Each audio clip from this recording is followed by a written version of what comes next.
Jai Radha Madhava Kunja Bihari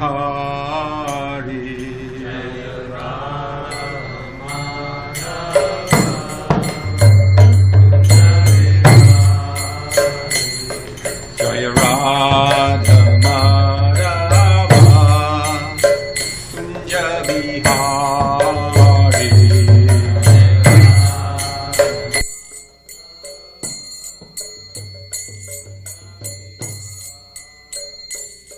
Jaya Radha Madhava Kunja Bihari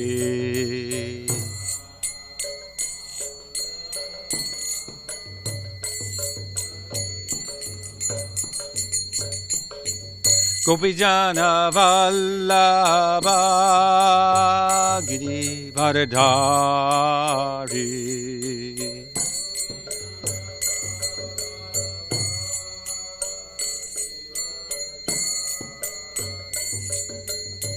Gopijana Vallabha Giri Varadhari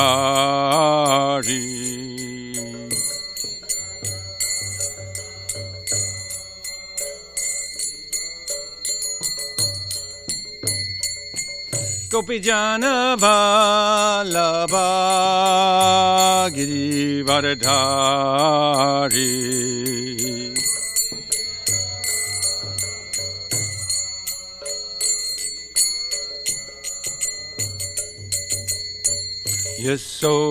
Yasodanandana Brajajana Ranjana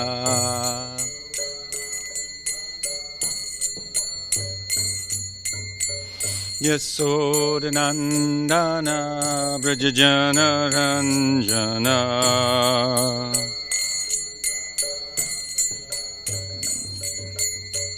Yasodanandana Brajajana Ranjana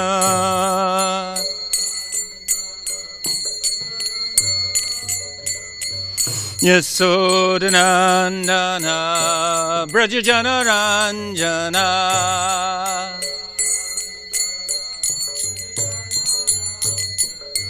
Yamuna Tira Vanachari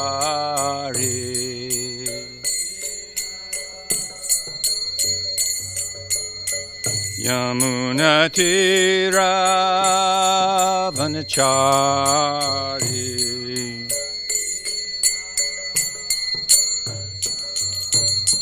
Yamuna Tira Vanachari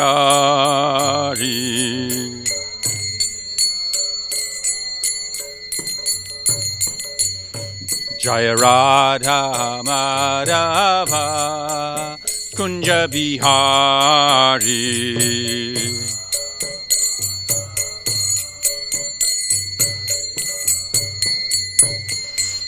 Radha Madhava Kunja Bihari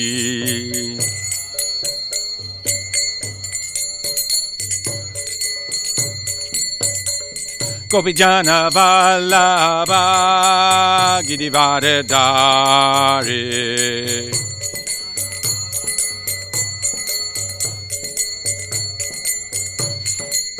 Gopijana Vallabha Giri Varadhari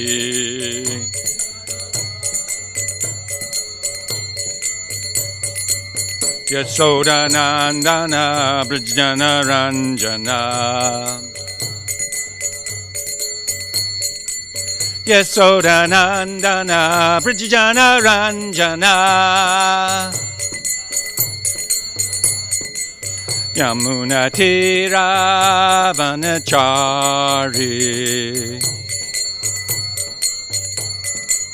Yamuna Tira Vanachari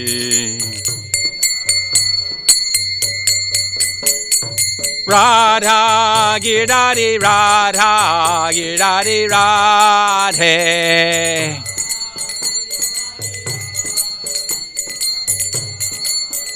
Prabhupada, Prabhupada, Prabhupada, Prabhupada.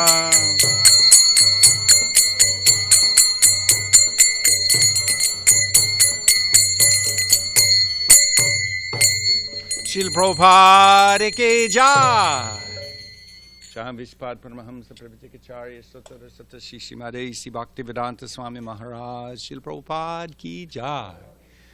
ISKCON founder Acharya Jagat Guru Srila Prabhupada ki jai. Jai Vishpad Paramahamsa Pravijikacharya Sutta Sutta Shishimad Bhakti Siddhanta Saraswati Goswami Maharaj Prabhupada ki jai. Ananta Koti Vaishnava Vrinda ki jai. Namacharya Srila Haridas Thakur ki jai. Jai Rupa Sanatan Bhatta Raghunath Sri Jiva Gopal Bhatta Dasa Raghunath Sadgoswami Swami Prabhugan ki jai. Prem Sikaho Sri Krishna Chaitanya Prabhu Nityananda Sri Advaita Gadadhar Srivasadi Gaur Bhakta Vrinda ki jai. Shri Shri Radha Krishna Gopakupina Shamakun Radhakun Giri Govardhan ki jai. Shri Vrindavadam ke Navadvi Mayapur Dham ke Ganga Mai ke Jamuna Mai ke Bhakta Devi ke Tulsi Maharani ke Shri Harinam Sankirtan Yagya ke Srila Prabhupada Strands and the Book Distribution ke Grantaraj Srimad Bhagavatam ke Samaveda Gaura Bhakta Vrindi ke Gaur Premanandi. Our glories to the assembled devotees. Our glories to the assembled devotees. Our glories to the assembled devotees. Our glories to Shri Guru and Gauranga. Glories to Srila Prabhupada.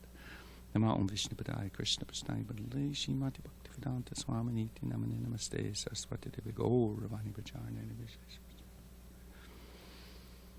Om Namo Bhagavate Vasudevaya.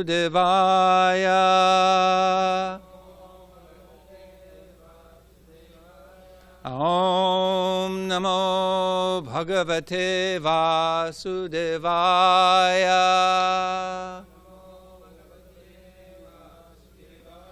Om Namo Bhagavate Vasudevaya.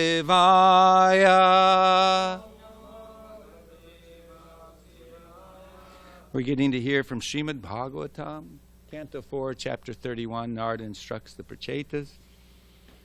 Text number 16. Etat padam taj jagad atmana param. Etat padam taj jagad atmana param. Sakrit vibatam savitur yata Prabha Sakrit Vibatam Savatur Yata Prabha Yata Savo Jagrati Supta Shaktayo Yata Savo Jagrati Supta Shaktayo Dravya Kriya Jnana Vida Brahmatyaya. Dravya Kriya Jnana Vida Brahmatyaya. Etat padam taj jagadatmana param. Sakrid vibatam savatur yata prabha. Yata savo jagrati supta shaktayo. Dravya kriya jnana vida brahmatyaya. Etat padam taj jagadatmana param. Sakrid vibatam savatur yata prabha. Yata savo jagrati supta shaktayo. Dravya kriya jnanam vida brahmatyaya.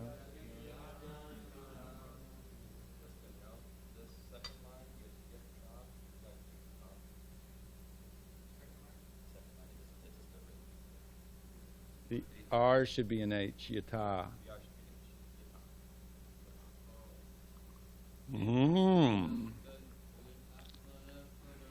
Etat padam jagmana param.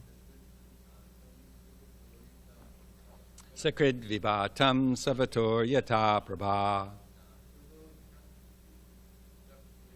Yata Savo Jagriti Supta Shaktayo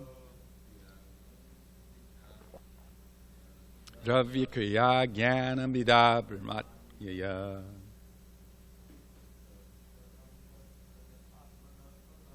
Etat Padam Taj Jagadatmana Param Sakrid Vibatam Savator Yata Prabha Yata Savo Jagriti Supta Shaktayo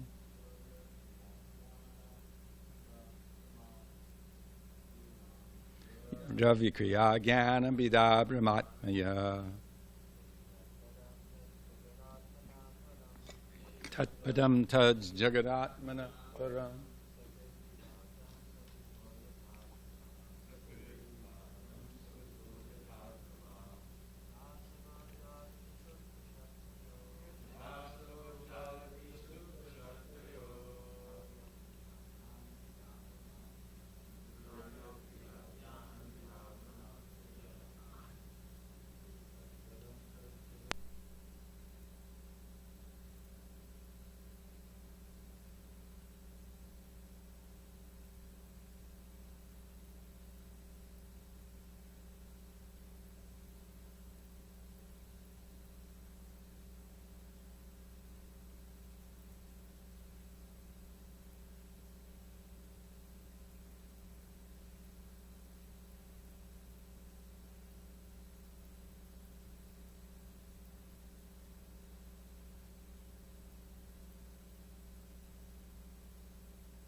Hare Krishna Prabhu.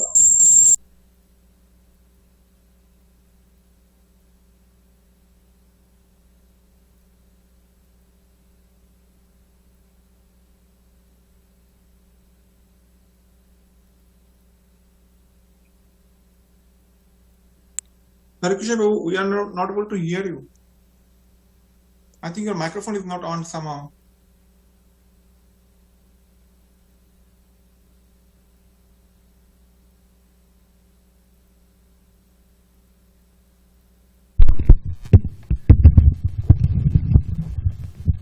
I apologize to the audience on the internet.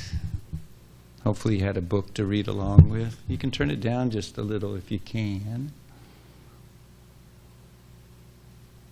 Since the energy of the Supreme Lord is non-different from Him, this material cosmic manifestation is also non-different from Him, although it appears different. The sunshine is not different from the sun itself, but it's simultaneously also different. One may be in the sunshine, but he's not on the sun itself. Those who live in this material world are living on the bodily rays of the Supreme Personality of Godhead. But they cannot see Him personally in the material condition. In this verse, the word padam indicates the place where the Supreme Personality of Godhead resides. As confirmed in Isha Upanishad, Isha Vashamidam Sarvam. The proprietor of a house may live in one room of the house, but the entire house, what's the noise? Keeps clicking. Is it the bench or what is it? Proprietor of a house may live in one room of the house, but the entire house belongs to him. A king may live in one room in Buckingham Palace, but the entire palace is considered his property. It's not necessary for the king to live in every room of that palace for it to be his. He may be physically absent from the rooms, but still the entire palace is understood to be his royal domicile. The sunshine is light. The sun globe itself is light. And the sun god is also light. However, the sunshine is not identical with the sun god, Vivishwan.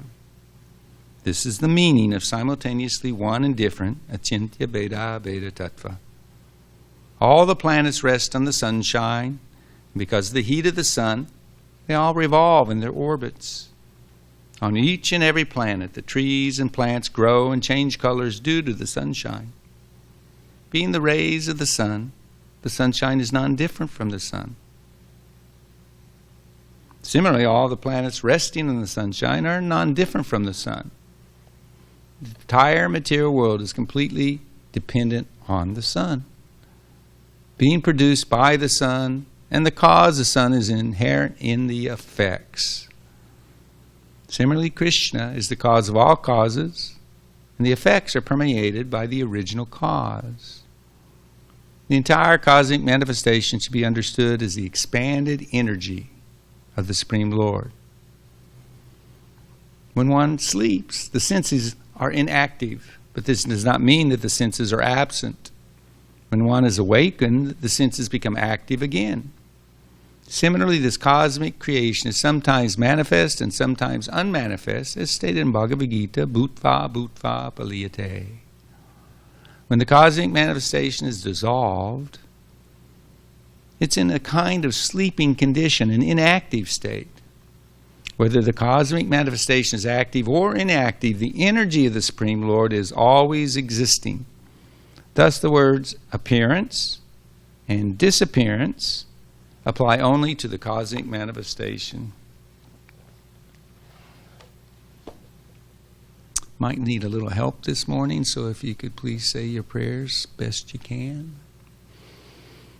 Om Jnana-timirandasya Gyananjana Salakaya Chakshurmilitam Yena Tasmai Shri Gurave Namaha Shri Chaitanya Manobhishtam Stapitam Yena Bhutale Swam Rupa Kadamayam Dadati Swapadandikam Vandeham Shri Guru Shiyata Padakamalam Shri Gurun Vaishnavamscha Shri Rupam Sagarjatam Sahagana Raghunathan Vitam Tam Sujivam Sadvaitam Savadutam Parijana Saitam Krishna Chaitanya Devam Shri Radha Krishna Padam Sahagana Lalita Shiva Shakan Vitamscha Hey Krishna Karuna Sindho Dinabandho Jagatpate Gopesha Gopika Kanta Radha Kanta Namostate Tapta Kanchana Gaurange Radhe Vrindavanishvari Vrishabhana Sutta Devi Pranamami Hari Priye Vanchakalpatarubhyascha Kripa Sindhu Bevacha Patitanam Bhavanebhyo Vaishnavebhyo Namo Namaha Jai Sri Krishna Chaitanya Prabhu Nityananda Sri Advaita Gadadhar Srivasadi Gaur Bhakta Vrinda Hare Krishna Krishna Krishna Hare Hare Hare Rama Rama Rama Hare Hare.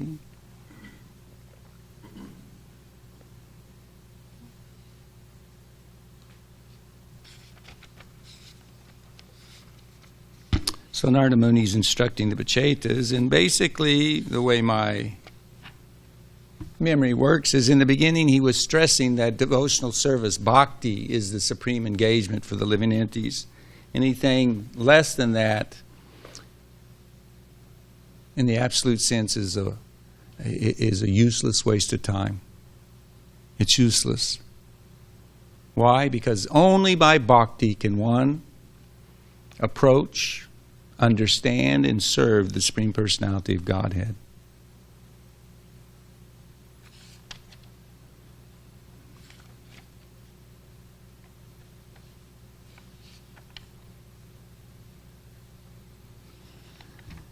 And now he's beginning to emphasize that we should worship Krishna, the Supreme Personality of Godhead. But to appreciate who Krishna is, one has to understand his glories. One has to understand his unlimited potencies. Parasya Shakti Vididaya Shruyate. Unlimited potencies. Everything's dumbed down for us conditioned souls in the material world by the mercy of the Lord in the Vedas. His unlimited energies have been divided into three primarily: spiritual, marginal, which is also spiritual, and material. It's a broad stroke, a broad brushing stroke of everything in terms of the energies of the Lord. Now, most religions, they focus on the fact that Krishna, God, Allah, Jehovah, however they may address the Supreme Lord, one God, they conceive of him as the creator of the universe. This is very good, because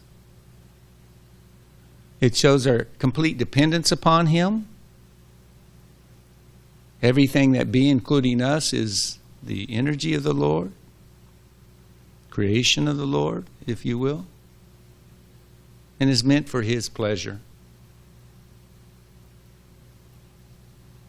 Sometimes I think, because I was brought up Christian, and it's natural that one wants to know, how does this material world, this universe, come about? That's intelligence. That's intelligent. Only a human being can ask these kind of questions. When Parikshit Maharaj is sitting on the bank of the Ganga, he knows he only has 7 days before leaving the body. He doesn't ask Shukadeva Goswami simply to describe the transcendental pastimes of the Lord with his family and friends in the spiritual kingdom, or manifest in this world. One of the first questions he asks, after asking, what's my duty? I've fulfilled my duties as emperor of the world. I've tried my best to be a good husband, a good father, etc., etc. But what is the highest duty for one who's about to give up the body, one who's about to die? And he was told one should hear and chant, remember, serve the Supreme Lord. So as I said, he didn't, even though his time is limited And he's been given the duty. He doesn't jump to Krishna Lila, Krishna Rupa, Krishna Guna. One of his first questions is, I beg to know from you how the personality of Godhead, by his personal energies, creates these phenomenal universes as they are, which are inconceivable even to the great demigods. 2 points on this verse, 2nd canto, 4th chapter, text number 6. 2 points. He obviously has some understanding of how creation works because he makes mention of the energies of the Lord.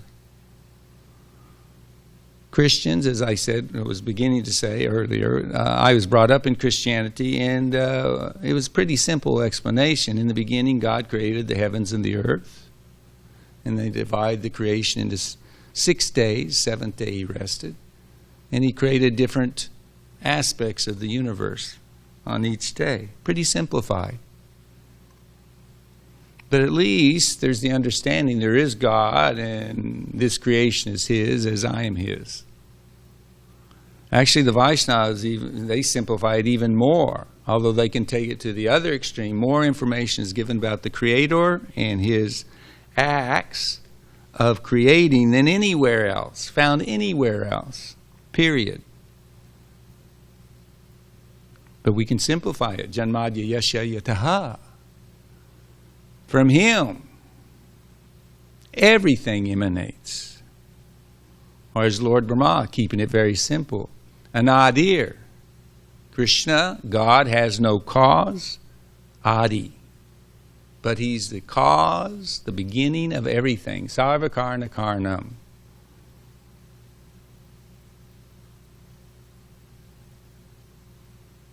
And of course, there's so many other quotes about the creation enacted by the Lord. So, very important to get the foundation down. As Krishna says in the Bhagavad Gita, if you understand these glories of his, then you will engage in devotional service seriously. You will devote your life to his service. What option is there? What other option is there? You want to be in ignorance and suffer? You told who's buttering your bread and you don't recognize them? You don't recognize him, rather?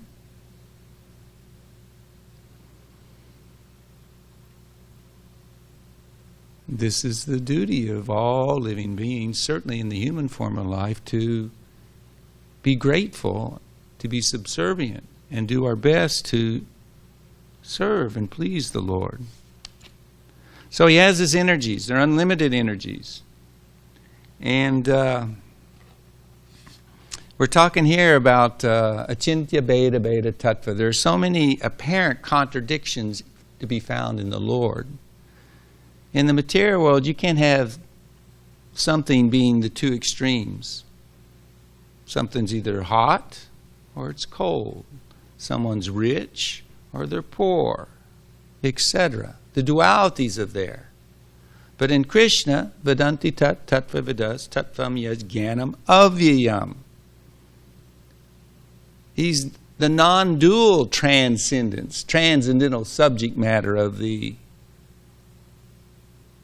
spiritualists.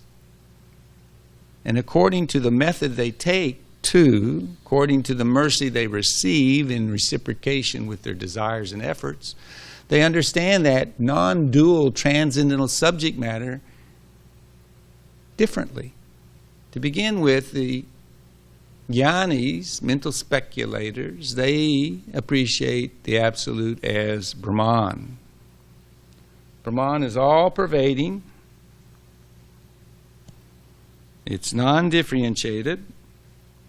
It's indivisible, without expansion. I found that to be interesting. That's Bhakti Vinod Thakur describing Brahman. As stated in the Upanishads, ekam eva dvitiyam, as the one without a second. It is an element both infinite and undifferentiated. Sarvakalamidam Brahma. There is no place that Brahman is not. Brahman is everywhere. That's what we mean by all-pervading. Right now, we're sitting in the energy of Brahman. We are energy of Brahman. Lord Brahma, when he was questioned by his son, Narada Muni, who said, I see you control everything, you know everything within the universe, you created this universe, and yet because of the penance you've undertaken and the meditation, your focus, I can deduce that there's someone higher even than you. You're supreme, but I can see you are subordinate to somebody. And Lord Brahma was very pleased with that inquiry. He said, of course. If you don't know better and you only know of any and all who are in this material universe, yeah, I am supreme. And you can glorify me in that way. But above me, above and beyond me, I'm subservient to, I'm the eternal servant of Narayan, Krishna. And Lord Ra, in answering questions of Narada about how creation takes place, he says, I create after the Lord's creation by his personal effulgence known as the Brahma Jyoti. Just as when the sun manifests its fire, the moon, the firmament, the influential planets, and the twinkling stars are also manifest their brightness. So in this verse, we hear the same analogy given in today's verse, that just as the sun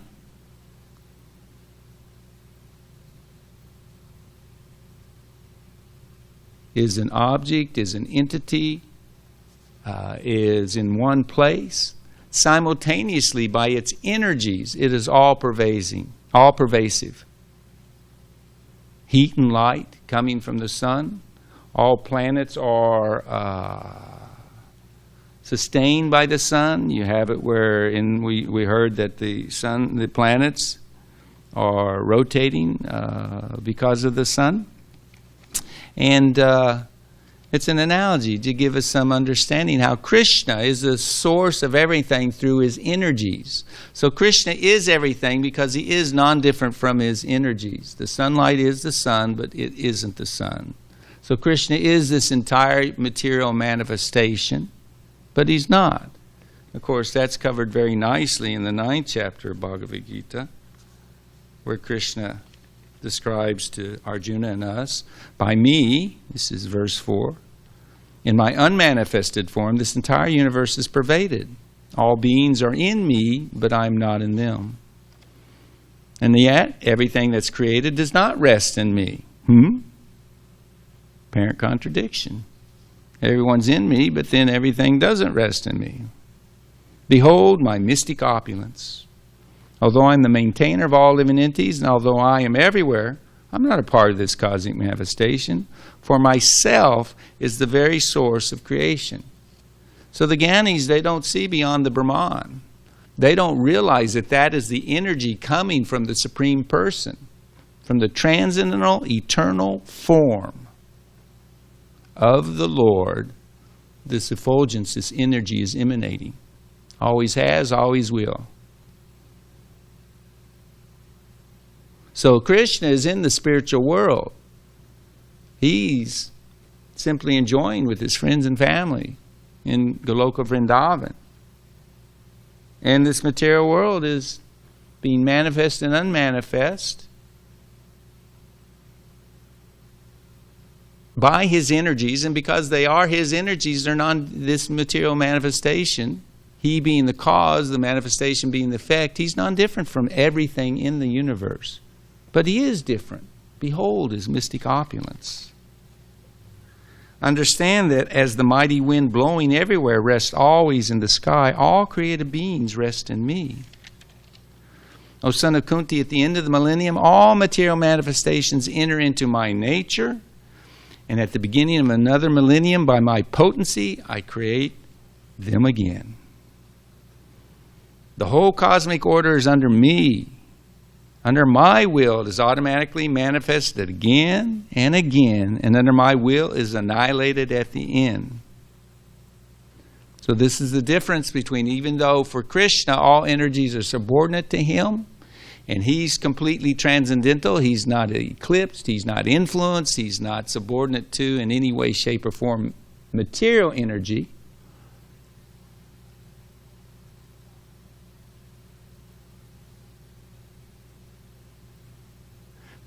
And as such, for him, it's transcendental. It's spiritual. When speaking to Simantini Devi in Mayapur, she was feeling so remorseful because she's saying, everybody gets your mercy, Lord Chaitanya, but me. It's my thankless job to keep the conditioned souls bewildered and illusioned, captivated by my charms, separating the sincere from the envious.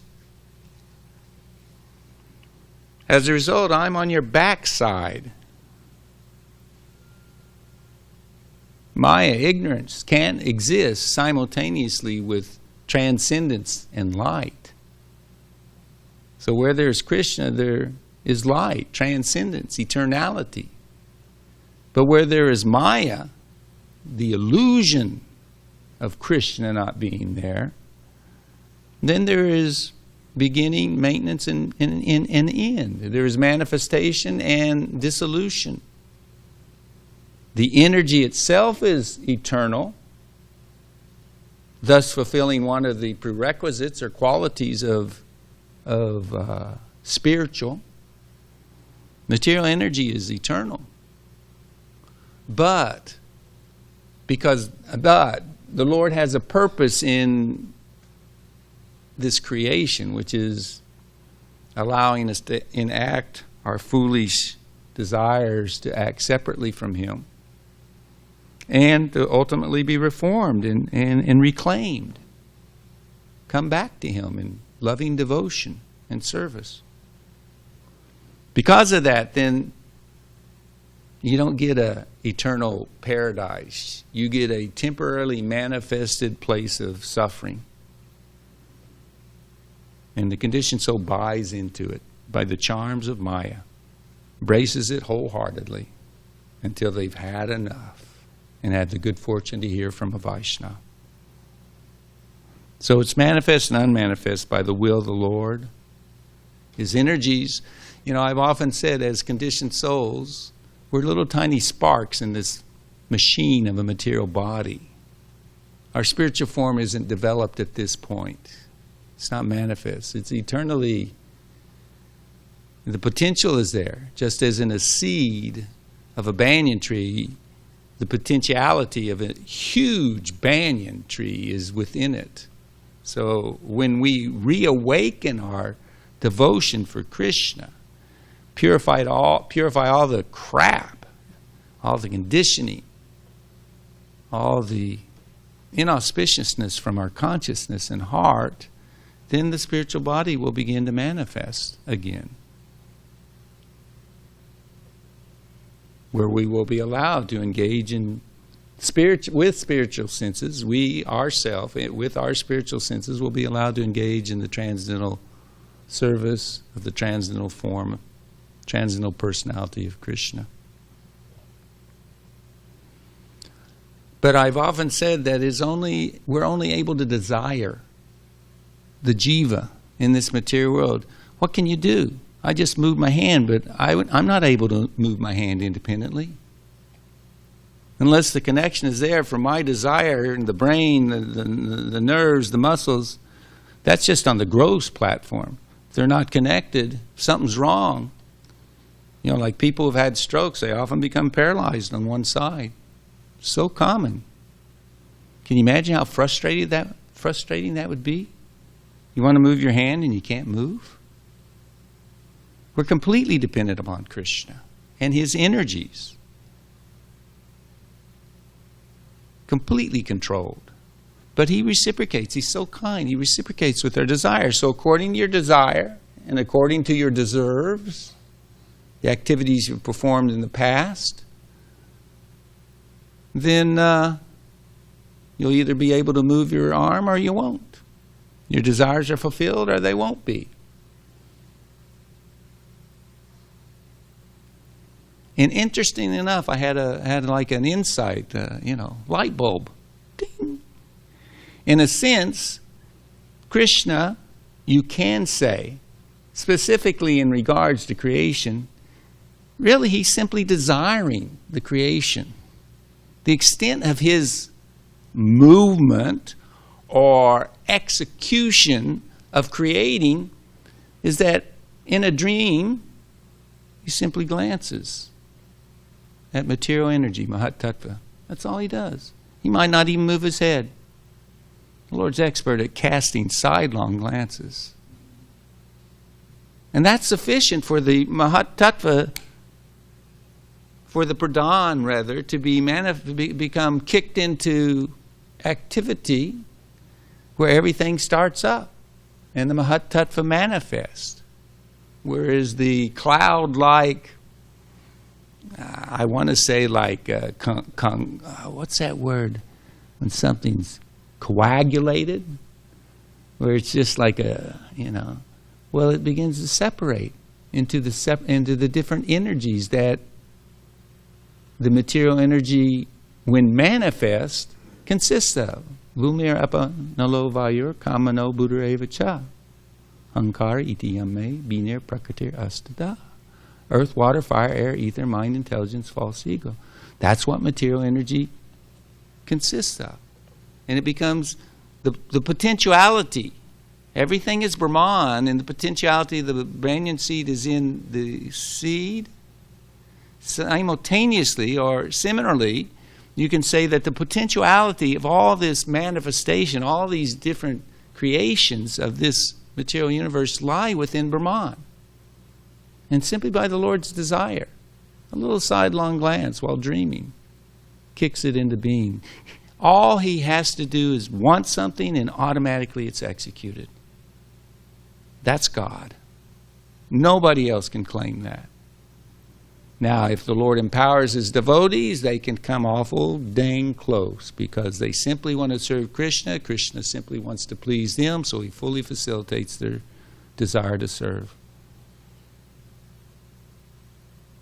But simply by his desire, everything takes place. And his energies are so perfect that they carry on knowing what they're supposed to do. The best servant is one who knows the desire of the master and even without being told executes the will of the master. First class servant. Second class servant is one who is told what to do and they do it. Third class, you're told what you do and you don't do it. But the energies of the Lord, like Prabhupada had one purport where he said, Yoga Maya, the aide-de-camp of the Lord. Thought that was a cool word. The aide-de-camp, which obviously means the assistant of. Ready to carry out any order, any desire of the Lord. And being so surrendered in sync with the Lord, actually being non-different from the Lord, the energies know what to do even without being asked. You could give countless examples in that regard. So, Brahman, it is the backdrop, it is the all-pervading essence of everything. As I said, Sarva Kalamidam Brahma, it's the energy of the Lord, and as such the Lord is all-pervasive, just like the energy is. And we have the verse from Brahma Samhita, text 35, substantiating this. Eko pyasa rachitum jagadanda kotim ya chakshirasti jagadanda chayayadanta andantarasta paramanu chayantarastam govindamadi purusham tamam bhajami. He, Krishna, is an undifferentiated entity as there is no distinction between his potency and the possessor thereof. In his work of creation of millions of worlds, his potency remains inseparable. All the universes exist in him. And then the next level of realization of the supreme transcendence, the transcendental object, is Paramatma. And that's what this verse refers to right after that. Andantarasta paramanu Andantarasta paramanu chayantarastam. Just as he's all pervasive with his energy, That's an impersonal all-pervasiveness. He's also pervading by his personal expansion, super soul. There is not a single atom within the material universes that is not inhabited by the super soul.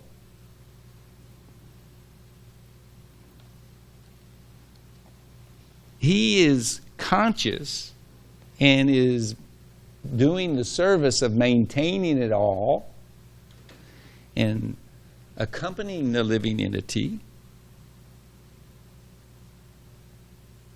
letting them make sandcastles on the beach when they want to for as many lifetimes and creations as they wish, and just waiting for the living entity to turn towards him, to inquire, why am I suffering? Who am I? What is the goal of life? And then remembering every single little act, thought, word in which he was pleased. Never forgetting. Appreciative of it, and just waiting till it can accumulate sufficiently that piety of unknown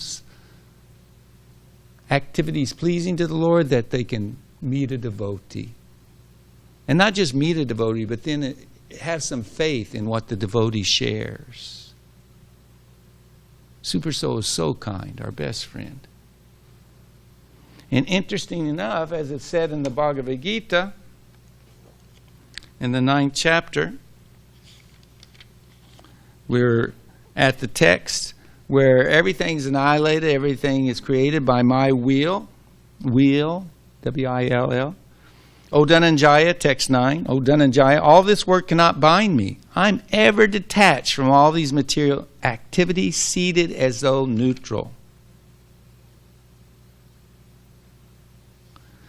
The Lord is completely indifferent to the activities going on in this material world. Even though he's in every atom and always conscious of us, ever attentive to us, he's completely detached. Do whatever you want.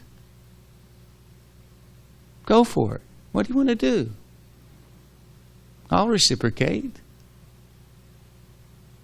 He's completely, detached. So this is another apparent contradiction that I can see, that attentive to every detail but detached simultaneously. You rot or come back to me. That's your choice. And you'll get all the results accordingly. You live with the consequences. They don't affect me in the least.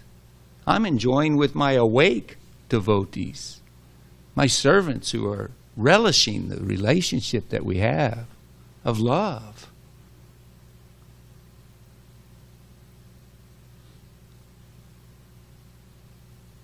The Lord, he's inconceivable. But we're so fortunate that we're given the sufficient knowledge to appreciate our position and his.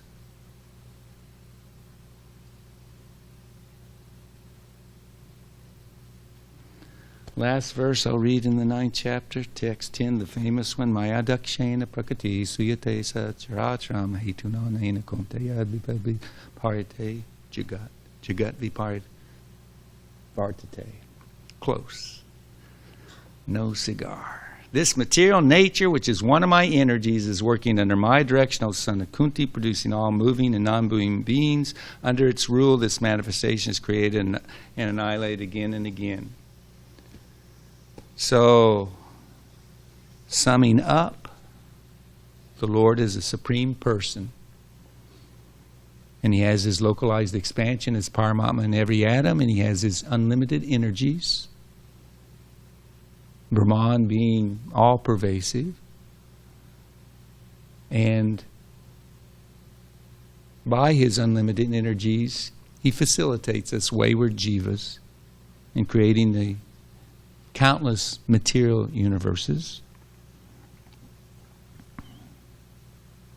And when you understand these glories of the Lord, I one time showed you on my phone the picture of a cell. Didn't I show you that far out picture? Gosh, is that beautiful. One tiny little cell. And you can just see the infinite intricate complexities of the pattern, of the design. And foolish, conditioned souls think that they can grab it, control it, exploit it for their pleasure. Boy, do we live in an insane asylum. But those who take advantage of this knowledge, God is God. God is the creator, the maintainer, the annihilator. Surrender voluntarily or surrender by force.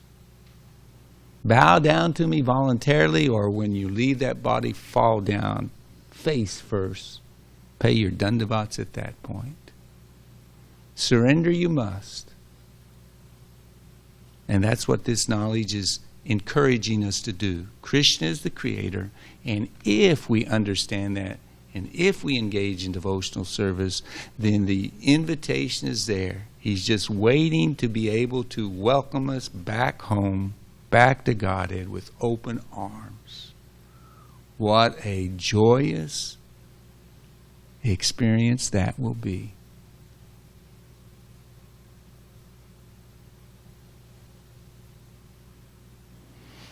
Are there any reflections or questions? I have a question. Hare Krishna, Vijay Krishna Prabhu. Hare Krishna, Rajendranandana Prabhu. May I? Please. Prabhu, the purport says that we are living on the bodily rays of the Supreme Personality of Godhead. Yes. But we cannot see Him personally because of the material condition. So my question is, what is it that I should be doing in order to free myself from the material condition? Because being a part and parcel of the Supreme Personality of Godhead, I do want to see Him in person. Any help, please? Why, certainly. Persevere patiently, with confidence, enthusiastically, in listening to the classes and asking questions and chanting Hare Krishna, Krishna Krishna, Hare Hare, Hare Rama, Rama Rama, Hare Hare. Honor Pashadam. And make your life sublime. All you have to do is desire, and then show your seriousness of desire by acting accordingly. If you have the desire, Krishna will facilitate. There's nothing lacking except our desire for Krishna's service. So just continue to pray like you asked. How can I increase? Pray to the Lord not to fall in Maya, and that my desire to surrender and serve you can increase day by day. Stay focused in that way. It will amaze you how quickly, when we give up this body, if Guru decides to take us to Gokula Vrindavan, it'll be like lightning and illumination. Before you even know it, you'll be amongst the cowherd men and women of Gokula Vrindavan, to fully reawaken and manifest your love for Krishna, qualifying to go back to Goloka. Is that good enough?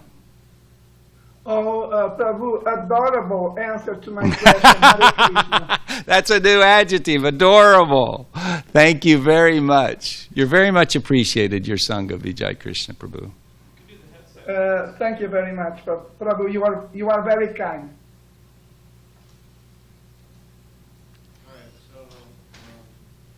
Here it comes.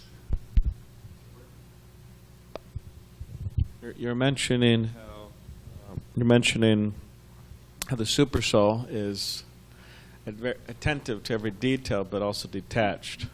So it says that the spiritual master is the external manifestation of the super soul, and I've heard from some remembrances of some disciples of Prabhupada that, I forgot who it was exactly, but they were saying how Prabhupada was so full of love, for the devotees and Krishna, and, but he was also simultaneously so detached. He was so detached. So maybe you could just comment on that phenomenon of the spiritual master in general. Because I'm specifically thinking of for devotees who aren't directly initiated by Srila Prabhupada, by Diksha, but for those disciples of certain spiritual masters, and the spiritual master in general, how is it that the spiritual master is so attentive to detail but also detached? What a nice question. Had some nuance to it, a couple different flavors in the question. At one point I was thinking of Satchidananda Prabhu. He had a Bengali body. What a voice.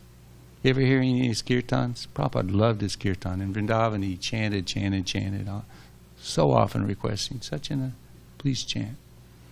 So one time in his exuberance, totally blissed out, he said to Srila Prabhupada, I love you. Prabhupada said, no, not that kind of love. He knew there was some bodily identification and attachment there. It is a little inconceivable for the conditioned soul, because we haven't realized the relation yet. Spiritual love, it's not selective. Once you love Krishna, you love everything of Krishna's. You love everyone.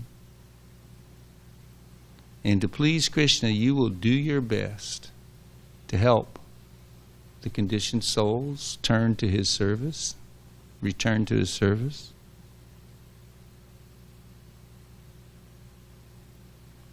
And yet simultaneously, you know that I'm simply a servant executing the wish of my Lord, my spiritual master and the Lord. I'm not the controller. The outcome of my endeavors is completely up to Krishna. As Prabhupada so wonderfully prayed, if you so desire, please fulfill the import of my name I've been given, Bhakti Vedanta. Let me please be allowed to render the service given to me by my spiritual master. And yet, we have that saying so many times. Prabhupada would say, if you don't follow my instructions, what can I do? Here it is. Here's the life jacket. Here's your deliverance. But if you don't take advantage, what can I do? And when we say neutral, it's not that the Lord is impersonal, meaning callous or like a stone. It's described in the 5th canto that it comes to a certain point. You want to know about annihilation, a little fact of annihilation. At a certain point, the Lord Ananta becomes thoroughly disgusted with the conditioned souls, like, I've given you all facility, and you haven't surrendered to me? That's it. And he becomes upset and angry. And in that angry mood, then he manifests the fire. Torches, scorches, burns down the material universe, all the planets. The Lord's a person. Our qualities, emotions, all come from Him, are found in Him. Their origin and source is in Krishna. So the super soul and the spiritual master, even though they are detached, it's not that they don't feel pain. Prabhupada, in the early days when the family was much smaller and knew disciples personally, if somebody would leave, he would cry. Prabhupada's own teacher would cry. Someone was getting sannyas, for heaven's sake, sitting down at the sannyas initiation, and his wife came up and grabbed him by the ear and pulled him away. Bhaktisiddhanta Thakur cried. He said, I'm unable to deliver him.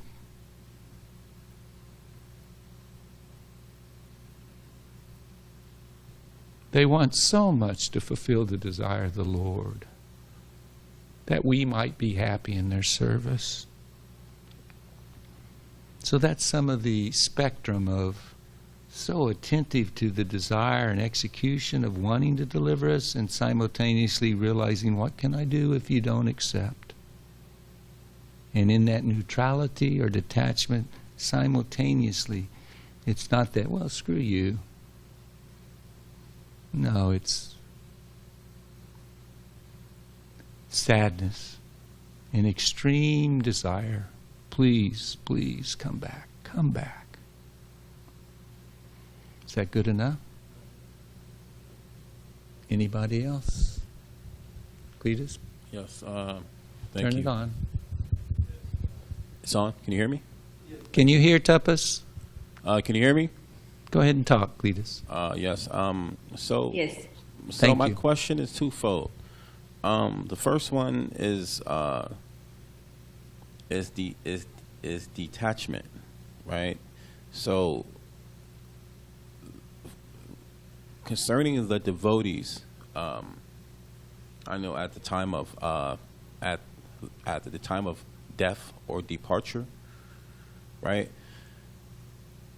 Does the devotee travel with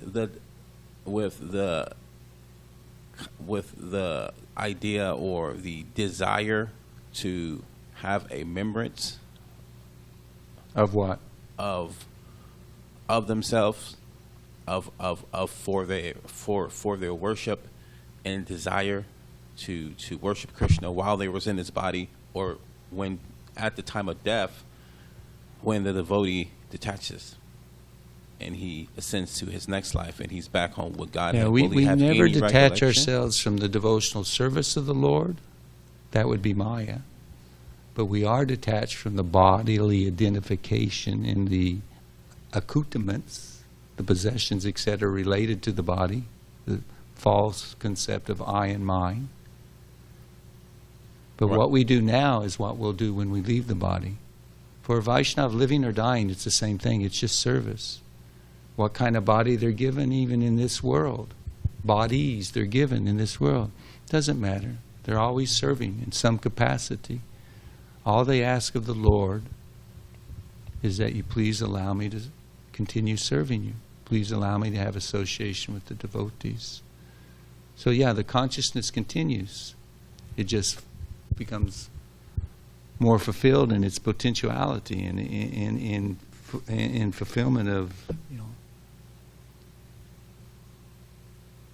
full engagement. Whereas here, it's checkered. Material energy is always, it's just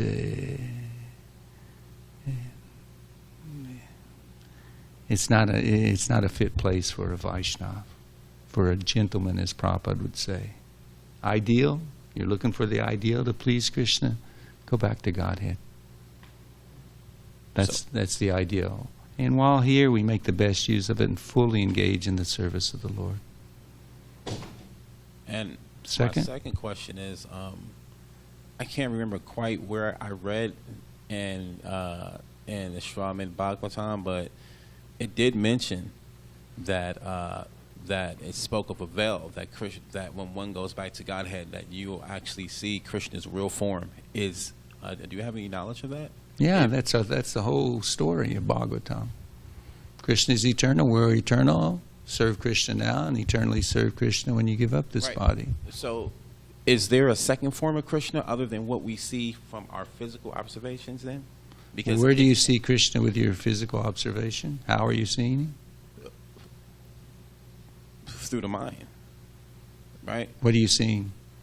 No, when one sees a transcendental picture of Krishna here on earth. Like a picture behind you? Correct. Now, Okay, that's non-different than Krishna. Right, but Krishna's is there absolute. But is there a second veil behind this? That, The second, right, meaning that what did you say? What word? A second? a veil. Veil. Is there a second veil? Right. Is there The veil is our lack of surrender and Okay. contaminated consciousness. When you are pure in consciousness, the Lord will kindly reveal His eternal form to you. Correct. And you will see Him within your heart. You'll see Him everywhere. Because you're in pure consciousness, you will simply be engaged in serving Him.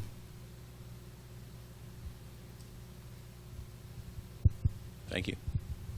Thank you. Om Tat Sat. Srila Prabhupada ki. Grantaraj Srimad Bhagavatam ki. Samaveda Gaura Bhakta Vrinda ki. Jai.